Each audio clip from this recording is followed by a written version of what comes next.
చిన్న చిన్న కార్యకర్తలతో కూడా ఆయన ప్రత్యేకంగా మాట్లాడి నేనున్నాను మీరేం టెన్షన్ పడొద్దు అంటున్నారట. ఎందుకంటే వైజాగ్ సందర్భం వచ్చింది కాబట్టి ఎమ్మెల్సీ. సో ఏంటి ఇద్దరు మారినట్టేనా?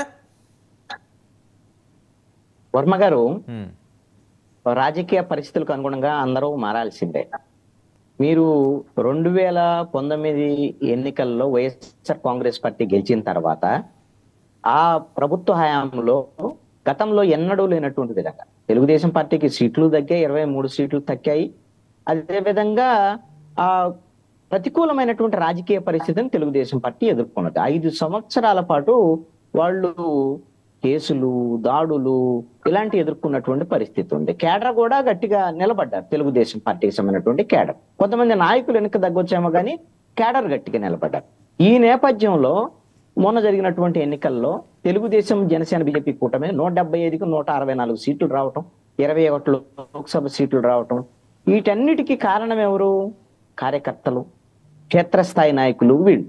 అందుకని వాళ్ళకి పూర్తి స్థాయిలో గౌరవం ఇవ్వటము, అదే విధంగా నామినేటెడ్ పోస్టులు ఇవ్వాలి అనేటువంటి దాని మీద ఇక ఆలస్యం లేకుండా ఆ ప్రక్రియని 3 పార్టీలు కూడా మొదలుపెట్టాయి. అయితే 3 పార్టీలు ఉన్నాయి కదా, 3 పార్టీలు ఇక్కడ ఆంధ్రప్రదేశ్ లో ఎన్డీఏ అధికారంలో ఉంది అని అంటే తెలుగుదేశం నాయకత్వంలో ఉండేటువంటి ఎన్డీఏ అధికారంలో ఉంది. మరి తెలుగుదేశం ఈ రోజున పెద్దన్న పత్ర తీసుకొని జనసేన, బీజేపీకి సంబంధించినటువంటి పార్టీలకు సంబంధించినట్టు వాళ్ళకు కూడా న్యాయం చేసేటువంటి విధంగా తెలుగుదేశం పార్టీకి సంబంధించినటువంటి కార్యకర్తలకు కూడా న్యాయం జరిగేటువంటి విధంగా వాళ్ళు స్పష్టమైనటువంటి రేషియోని కూడా నిర్ణయించుకున్నారు ఆల్రెడీ. తెలుగుదేశం ఎమ్మెల్యేలు ఉన్న చోట 60% నామినేటెడ్ పోస్టులు తెలుగుదేశానికి ఉంటాయి, 30% నామినేటెడ్ పోస్టులు జనసేనకు ఉంటాయి, 10% బీజేపీకి ఉంటాయి. అదే జనసేన ఎమ్మెల్యేలు ఉన్న చోట 60% జనసేన వాళ్ళకు ఉంటాయి, 30% తెలుగుదేశానికి ఉంటాయి, అదే విధంగా 10% బీజేపీకి ఉంటాయి. బీజేపీ ఎమ్మెల్యేలు ఉన్న చోట 50% బీజేపీకి ఉంటాయి, మిగతా 50% తెలుగుదేశం, జనసేన పంచుకోబోదు.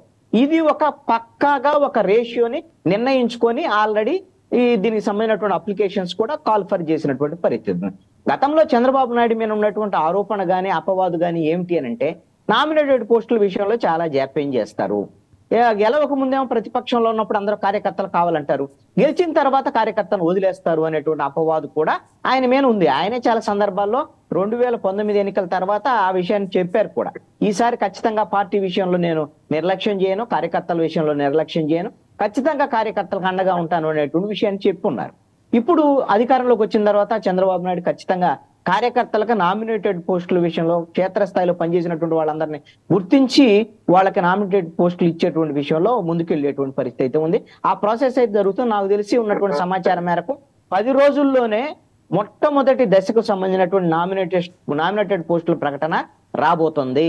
10 రోజుల్లోనే రాబోతుందని మొట్టమొదటి దశ. అది దాంట్లో తెలుగుదేశం వాళ్ళు ఉంటారు, జనసేన వాళ్ళు ఉంటారు, బీజేపీ వాళ్ళు కూడా ఉంటారు. మీకు అందుకనే ముగ్గురు కలిసిన తర్వాత వీళ్ళ ఆలోచన అంతా కేవలము ఇప్పుడు గెలిచామో 5 ఏళ్ళు మాత్రమే ఉండేటువంటి ఆలోచనలతో లేరు. చంద్రబాబు నాయుడు గాని, పవన్ కళ్యాణ్ గాని వీళ్ళు మాట్లాడినటువంటి మాటలు మీరు ఒకసారి గమనిస్తే మనం 10 ఏళ్ల పాటు ఈ విధమైనటువంటి బంధాన్ని కొనసాగించాలని, మినిమం గా ఒక 10 ఏళ్ళు ఈ విధమైనటువంటి రాజకీయ అలయన్స్ ను కొనసాగించాలనేటువంటి ఆలోచనలో ఉన్నారు. అందుకనే ఇద్దరు కలిసి ప్రయాణం చేసేటువంటి క్రమంలో మొన్న ఎన్నికల్లో గెలిచిన వెంటనే 2 ఎమ్మెల్సీలు వచ్చినాయి. 2 ఎమ్మెల్సీలు ఏం చేశారు? ఇద్దరు 21 మందే కదా ఉంది జనసేనకి అని అనలేదు కదా. జనసేనకు ఒక ఎమ్మెల్సీ ఇచ్చారు, తెలుగుదేశం ఒక ఎమ్మెల్సీ తీసుకున్నటువంటి పరిస్థితి. అంటే పవన్ కళ్యాణ్ కి, జనసేన పార్టీకి తెలుగుదేశం పార్టీ, చంద్రబాబు నాయుడు ఇస్తున్నటువంటి గౌరవం ఏమిటి అనేటువంటిది ఆ విషయంలో స్పష్టమైనటువంటి పరిస్థితి. అందుకని రేపొద్దున నామినేటెడ్ పోస్టుల విషయంలో కూడా మిగతా 2 పార్టీలకి, జనసేన, బీజేపీకి కూడా పెద్దన్న స్థాయిలో తెలుగుదేశము ఆ విధమైనటువంటి న్యాయం చేసేటువంటి విధంగా ముందుకెళ్తుంది.